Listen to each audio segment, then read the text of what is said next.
officially to you, Pete. Okay, well, I'll just call the meeting to order. We'll start with the consent on the minutes of the previous meeting. Does anybody, I move that we approve the minutes. Does anybody second me? Second. Good news, Edward just came on, so we have even more of a quorum. We have a super quorum, particularly when it's Edward, it's really a super quorum. I move that we approve the minute. Anybody object to approving the minutes from last month's meeting? Okay, we've approved the minutes, and I'll turn it over to you now, Steve, to take us through the points, please. And I will turn it over to Mr. Anderson, who will brief us on the state of the budget to actuals and the financial condition. All right, that's me. Just gonna go over this very lightly.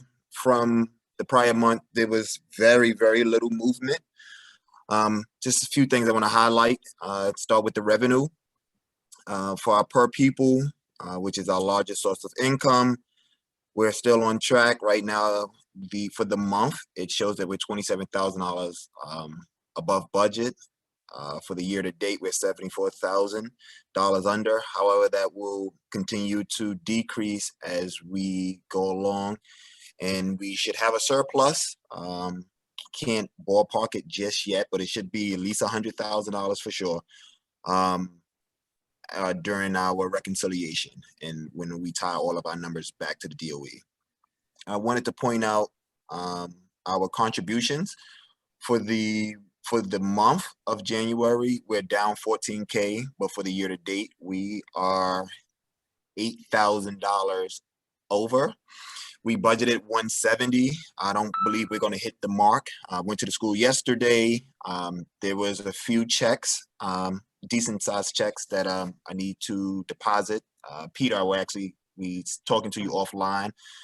But I think we're going to be, although right now we at 107, I think we're probably going to end somewhere around 120, 130, so be slightly under. Right now we're still trying to figure that out once we get these checks deposited. So that's kind of revenue in a nutshell. Can I just add in, Doug, the development committee hasn't weighed in on the budgeting for next year yet, but I'm sure we have 1 or 2 campaigns left in us, so there's still a shot at 170, but we're not sure. Okay. As we jump down to benefits, to the expenditures for the month of January, we, stayed within line. Some of our expenses we really didn't use at all.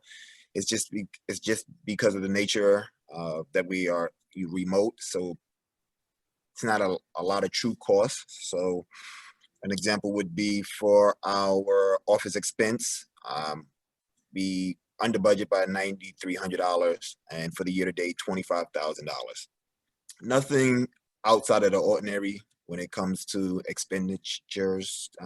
Again, very few moving parts.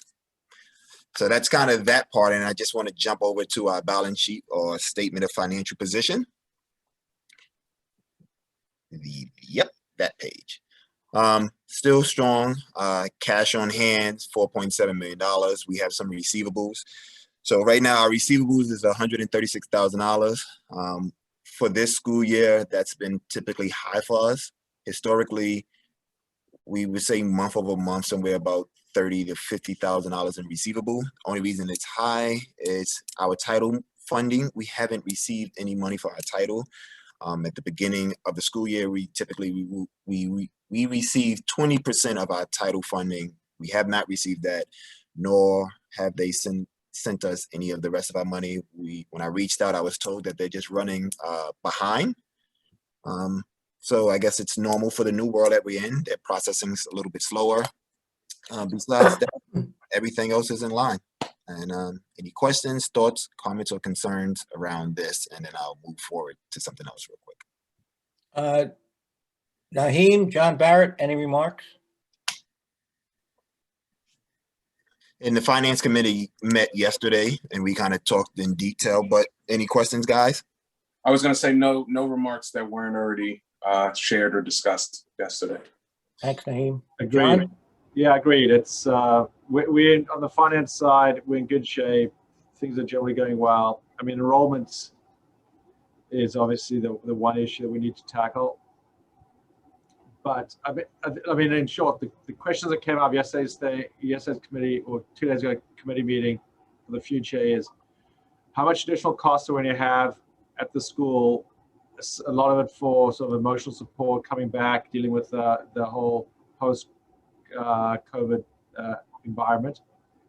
So that's a question for Steve to help Doug out with. And the rest is, what should we keep our enrollment targets where they are, even though we haven't met them over the years, for budgeting purposes? Other than that, we're in good shape. So that was my next part. I'm sorry, there's one other thing, which was a second PPP loan as well. What's the process for being able to access that? Yep. So I'm gonna talk on that. That's part of my second part. So now we're done with the financials. So we will be starting the budget. Steve and I, this week and the next 2 weeks, to have a template. We are going to start that process. It's going to look probably a little bit different because this year is different. Usually we take the numbers from the current year and do some projections, because we're not spending, in a normal sense. That's a little bit different. So that's coming. Far as the PPP loan, we're going to reach out to our auditors as well as CSBM to see what we can do, how much we are eligible for. Is the second part just very similar as the first part, and hopefully so. If so, we will be applying, because we can use the funds, as a cushion for as things unwind, because there's some unknown for next year. There's always unknowns, but we're budgeting flat for next year, and possibly a 2% decrease in our PPP. And when we relate to the budgeting, we as a school target is 504 students from K through 5. Correct me if I'm wrong, Steve.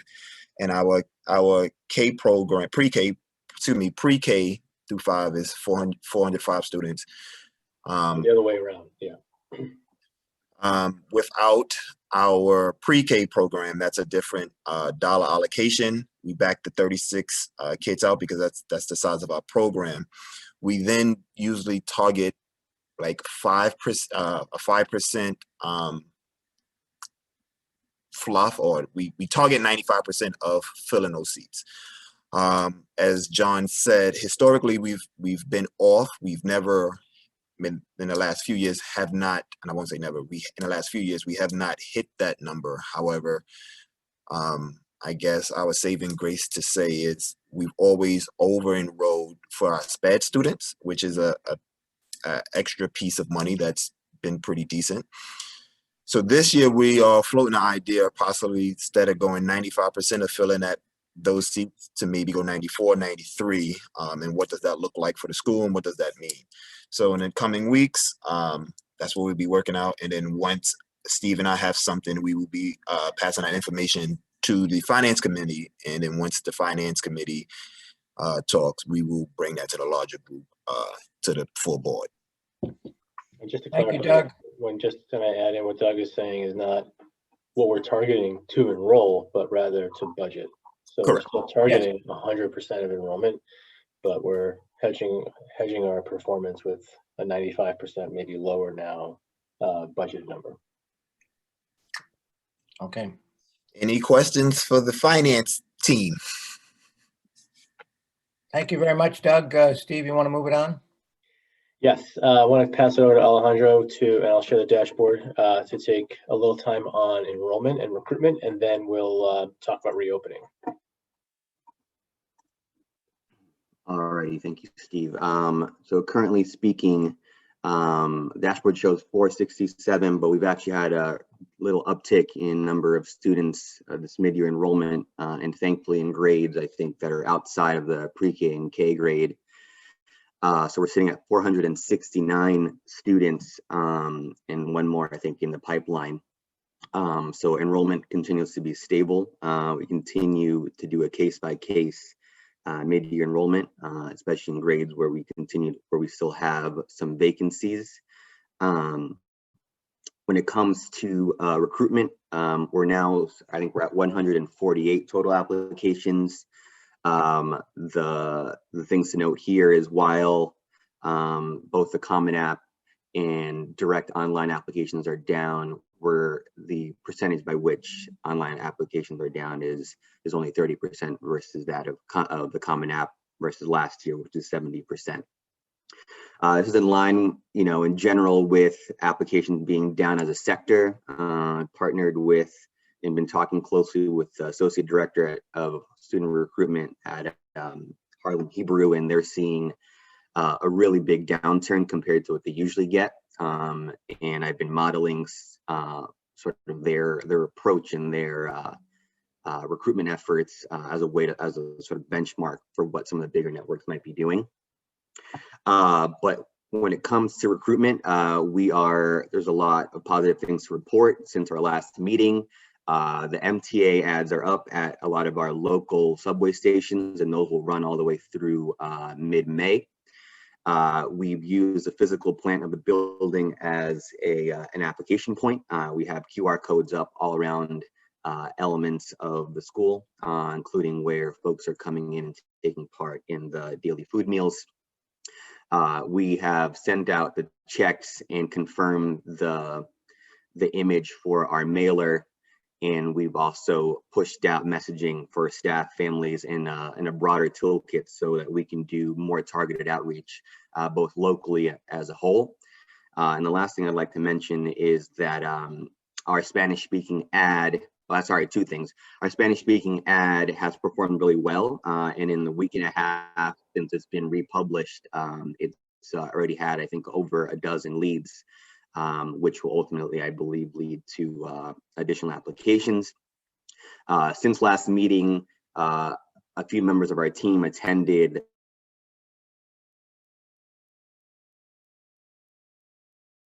or so, and there were close to 1,000 attendees. It was a bit of a technology curve for families who were attending, but they made all all information for families who registered available. And so there's something actually going out this afternoon to close to 700, 800 families that we're targeting elementary school in Manhattan. We've also had some success with our virtual Q&As. That's the general update, and I'll certainly open it up to questions.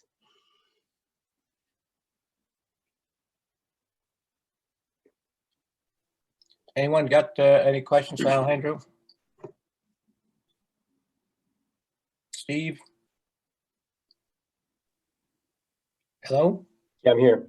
Yeah, I just, anything to add from the point of view of No, I think we haven't that felt real good about attendance. I mean, not attendance, but enrollment for a few months. This seems to feel a little better to me. Is that an accurate? well, yes and no. I mean, the numbers aren't there, but the numbers aren't there citywide, so it's hard to know really what's happening around the city. Common application apps being so down is a little weird because everyone's home and this is a computer-based thing, so you would think it would actually be up. But we're also about to hit a real blitz where we've done the work, or Alejandro's done the work to put together talking points and messaging, and we've compiled a lot of community resources. So we're about to reach out in a concerted way to local businesses and churches and houses of worship and mosques. So we've got a lot, and then the mailer is about to hit. So all those things are coming, and based on the numbers, it doesn't feel like the lottery is a real deadline. It feels like we're going to go past the lottery and still be in full recruitment mode, and not, in years past, the lottery was the end of recruitment and it was just adding to the waiting list. But we're going to be in full bore recruitment throughout the spring. And I imagine that most schools are in the same boat because the numbers are so far down. There were 1,000 people at that session that Alejandro mentioned. It was an online school fair, And I did a little poking around and visiting some booths, and people weren't engaging. The visitors weren't really engaging. So now it's more about using that as a mailing list than anything else, because the format was so awkward. The team put a lot of work in preparing our presentation, and very few people actually came to the booth because it was so awkward. So, we're trying a lot of different things, trying some tried and true things and some new things too. And we'll continue to update the number. Do you get the feeling that people aren't doing anything because they don't know the future, so they don't want to deal with the future? It's hard to speculate fully, but I'm sure there's certainly elements of that. I think we worry and continue to worry about possible folks leaving New York City throughout and maybe waiting until the end of the school year to make those decisions about what things are going to look like. We also turn our eyes to retention and understanding whether or not some of the students that we have currently on board, whether or not, depending on what our decision is for next year, may, decide to stay or not stay with Harlem Link. And so I think there's possibilities for a lot of movement, and I think we need to be prepared for that. So our hope is that we're going to continue on as if the lottery didn't happen and just push on, and recruitment has to be robust all the way through August, September. I think this might be a signal of a short-term change in that cycle. I think it is ultimately going to be like full year hard stop recruitment. Okay. Keep at it, please. Yes. Alejandro, I'd like to ask, I came to one of the Q&As. Are you planning more Q&As? Yeah.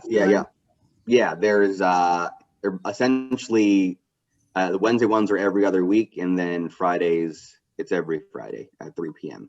And we might be adding an evening session depending on availability of the team. Okay. If I can help out, please let me know anyway. Oh, yes. You were great in that one, so I certainly, always. Thank you. Maybe Laura, you have information from the Genius class at the DOE, but I was gonna say I don't have much to add. Changes, but we all saw, I think, that 40,000 students left the DOE over the course of the past year, but 4,000 more students enrolled in charters. So I don't think that's necessarily that people are choosing charters. I think it's more that charters are growing, and like there's a lot of newer schools that are adding grades. So just it's hard to know what charters expected to add versus what actually was added. So the charter pool may be shrinking as well of students, but it appears right now that people aren't necessarily leaving charters or leaving the city, but the numbers are going down overall. Any other comments on enrollment? If not, Steve, you want to go to attendance, please? Yeah, so attendance is a big focus area for the school. Our biggest concern is the very small number of students who are very hard to engage. We've got a lot of resources dedicated to a handful of students who are not showing up, and we're in touch with the families, but we're struggling to get them on the screen. I could break it down by saying that there's a large portion of students that are chronically absent, which means that they're not showing up at all for 40% of the days, or maybe, sorry, 10% of the days. That's 40% of the student population. That means that anywhere from, one time every 2 weeks to 1 or 2 times a week, they're not engaging at all the whole day. And that's a definition of chronic absenteeism right now in this remote environment. And then there's underneath that, there's a group that is showing up every day, but they're not staying the whole day. And, they're only staying, let's say, for morning meeting and the first lesson, and then they're not showing up again. And as the day goes on, attendance diminishes. So we're looking at that granular data, and we've got a new approach that we've been working on that we launched about a month ago.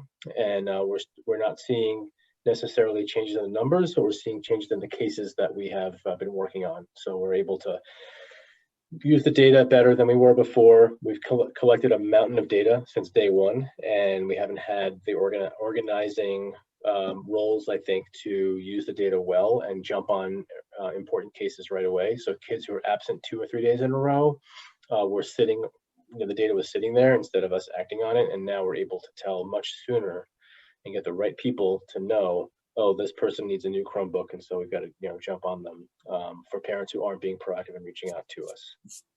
So attendance is slowly going to improve. It has slowly improved since we started this process.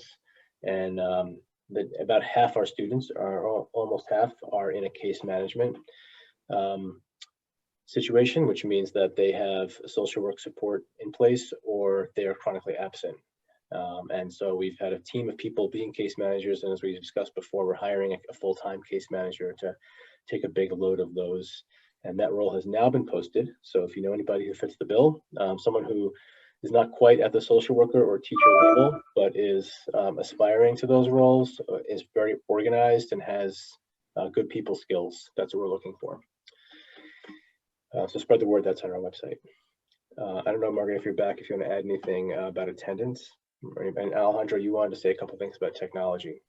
Yeah, I think we're trying to be more proactive. We did have a very nice cushion of hotspots and computers, but we've seen the breakage rate increase over the last 2 months. I think that's expected. These Chromebooks are not really meant to be long lasting. So we're trying to get ahead of that, knowing that lead time was a big concern in the past. So Steve, while we haven't circled on final numbers, we have had conversations about increasing both those amounts. I do think that the hotspot program, I think families were perhaps not letting us know what those immediate needs were early on, especially last year. But we're getting a sense that more and more families really do have a need for the mobile hotspots. So the increase in that inventory is now going up as a result of need. But that has been a game changer for some of our families that have been sort of lingering in that inconsistent attendance range. So we know that it's not a magic bullet, but we do know that it has gone a long way. And especially for those that have multiple siblings or in temporary housing, those see a much faster turnaround when it comes to attendance. So we're going to mobilize more of those. Please keep us informed on that. Okay, let's move on to reopening. So just as a reminder, we are remote right now. We're all remote. There's a presence of the team on campus doing the school business from operations team. And there has been interest from families to come back. We have not had the overwhelming interest that would cause us to upend our remote program and go to blended learning at this time. That may happen in the future, but not right now. We have had a few criteria for returning to where we were in November, which was a small childcare on-campus program to do remote learning on site.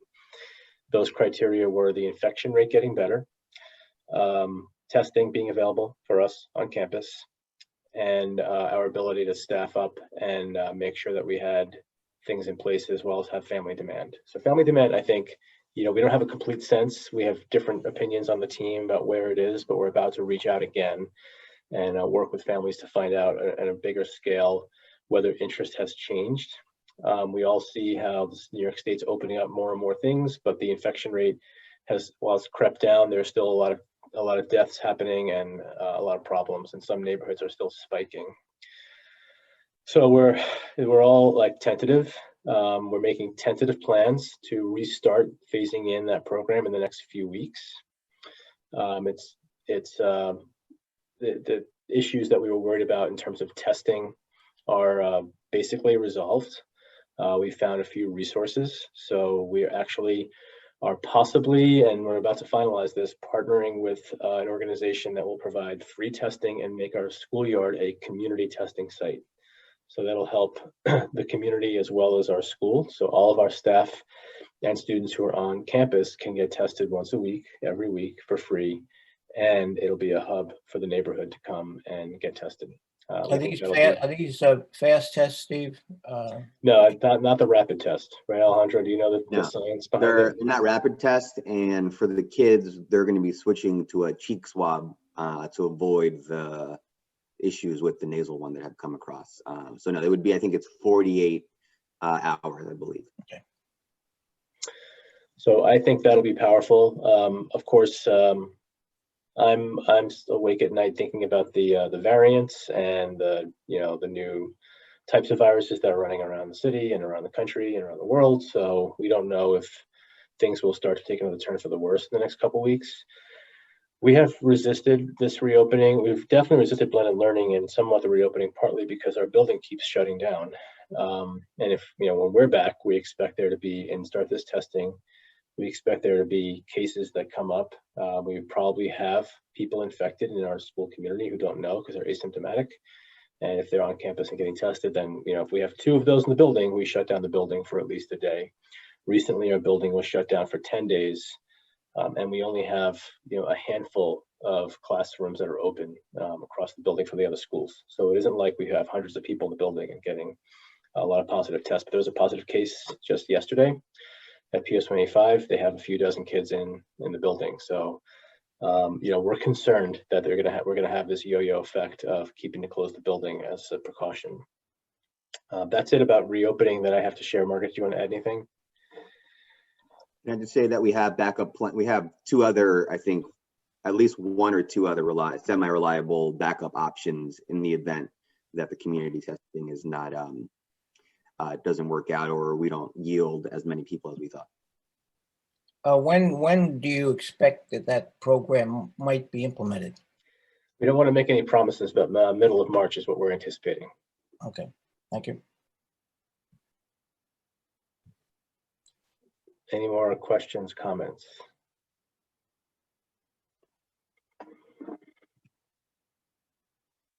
Okay.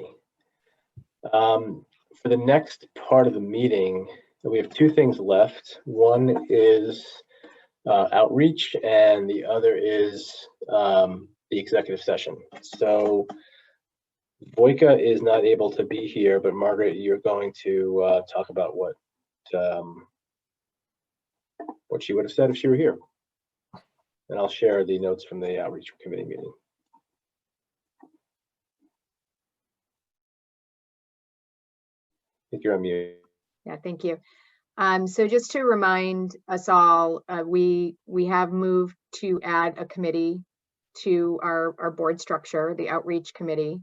And I think it's going to really enrich the school community. A big piece of it is to look at how we really put out roots, much deeper roots into the Harlem community through much more networking and connecting, so that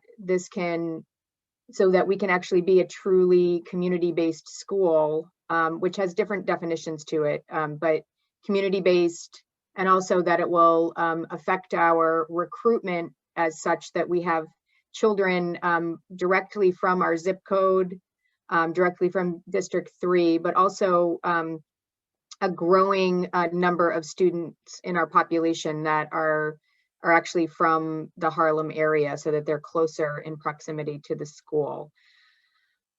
So we talked about a few things. Our last meeting, we meet once a month on Friday evenings, and any board member is invited to attend. So please let us know if you're interested. But the anchor board members are Voika, who is the chair, Marie, and Monica. And the last time that we met, we talked about some community events that we're thinking about. And I know that John Reddick's on the call. Maybe we could talk about one of those events. We talk about any school-based updates. We're bridging a lot of what we're doing with the Diversity and Social Justice Committee that we have at our school with active staff members, and we think about what the connections are for that as we reach out to the larger community. We of course, like I said, a big focus is recruitment and enrollment, so we discussed that as well.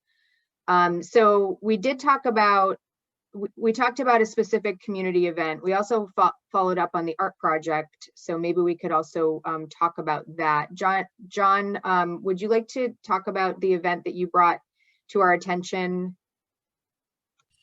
Surely, Margaret. I had been working with an organization called We Act, and they're interested in possibly doing voter registration from housing authority and getting people to register to vote, and possibly using our schoolyard as a recruitment area Also, Senator Jackson happened to be in on the call with WEAC, and he volunteered a tent to help us, do that in case weather was inclement or something like that.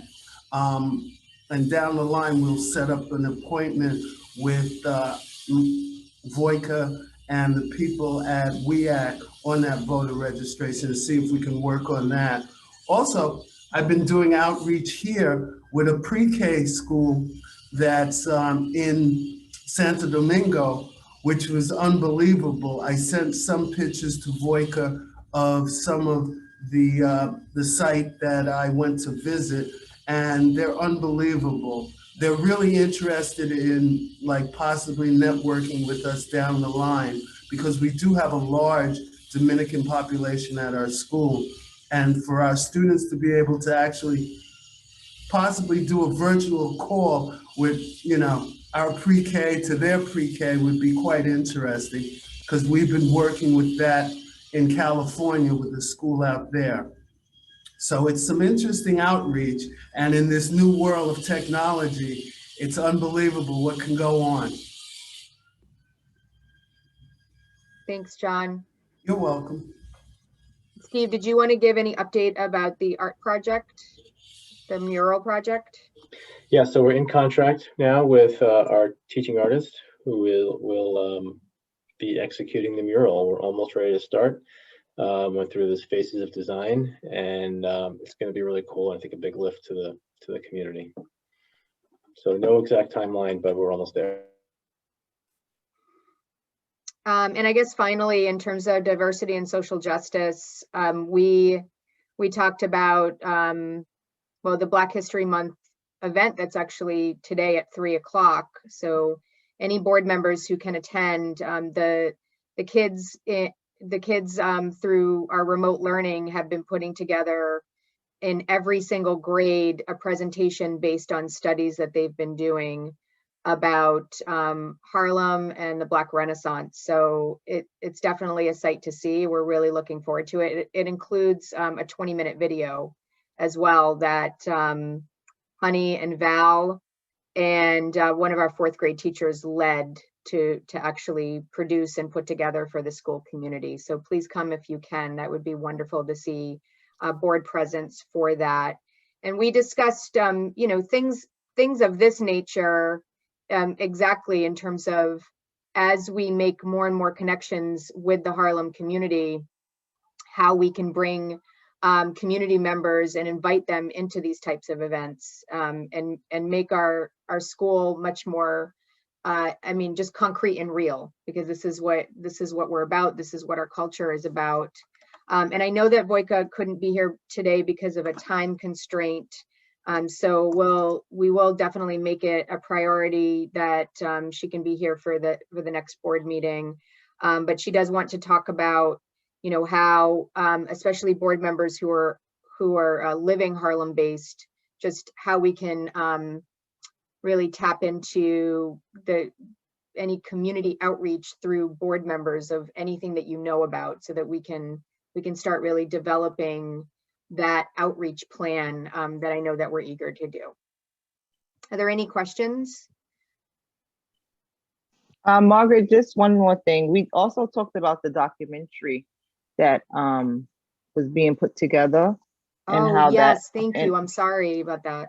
Yes, and just also, like you just finished stating about just having a central hub of partners and collaborators as far as board members and community members and politicians as well, like you stated. So I know that's a big thing that Voica is always pushing. And me and her were actually just texting the other day, just following up with what we discussed in the meeting that she missed. And that was one of the things that we were just talking about, like how to get the board members here more involved also in that community outreach. So I just wanted to add that. Yeah, I think a direct ask Voica wanted us to make at this meeting was for all the trustees to take some reflection time and think about the relationships that you have in the Harlem community. And Harlem is big and diverse. It's all over, there's East Harlem, West Harlem, there's the north part of Harlem, there's where we are in Central Harlem. but to think about the institutions, leaders, politicians, and just people, influencers who in the community, and we want to put those together into some kind of I'm not sure if the word is database, but just a coherent collection of institutions so that we can add to our partnerships and develop that board outreach plan.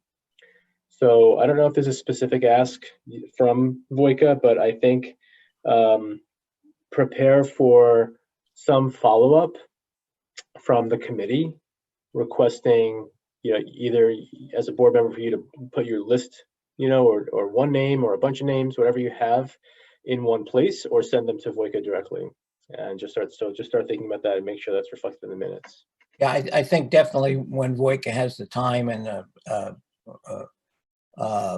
other members of the committee too, there should be a message going to each board member requesting exactly what you outlined, so we can have a more tangible manifestation of it.